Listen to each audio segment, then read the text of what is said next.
আজকে আবার বেরিয়ে পড়লাম ইন্টারভিউ দিতে। আজকে দুটো জায়গায় ইন্টারভিউ ছিল, দুটোই কলকাতাতে ছিল। তো হেঁটে হেঁটে বাস স্ট্যান্ডে চলে গেলাম, তারপর বাসে করে পৌঁছে গেলাম স্প্ল্যানেড। তো আজকে ফার্স্ট ইন্টারভিউ যেটা ছিল স্প্ল্যানেডে, বাট ওটা আমি সেকেন্ড দিয়েছিলাম কারণ ওখানে প্রচুর লেট হচ্ছিল। তো স্প্ল্যানেডে আমি স্টাইল বাজারে ইন্টারভিউ দিতে এসেছিলাম, আর পাশে ছিল খুলছিল বাজার কলকাতা নতুন, আর একটা ছিল অফিসিয়ালি কাজ। তো সেখানেও ইন্টারভিউ দিলাম, দিয়ে একটুখানি বসেছিলাম, ওয়েট করতে বলেছিল। তো যাই হোক, দু জায়গাতেই ইন্টারভিউ দিলাম ভালো মতন। তো তারপরে বাড়ি যাব বলে রাস্তায় বাসের অপেক্ষায় দাঁড়িয়েছিলাম। অপেক্ষা করতে করতে তো প্রায় 1 ঘন্টার ওপর হয়ে গেছে, কিন্তু বাসের কোনো আতা পাতা নেই। তো আমি কিভাবে যাব, বাড়ি না যাবো ভেবে পাচ্ছিলাম না। আর এদিকে গরমে পুরো আমার অবস্থা নাজেহাল হয়ে গেছিলো, ঘেমে চান করে গেছিলাম।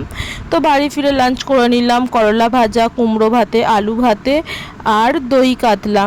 তো লাঞ্চটা ছিল খুবই টেস্টি অ্যান্ড ইয়াম্মি।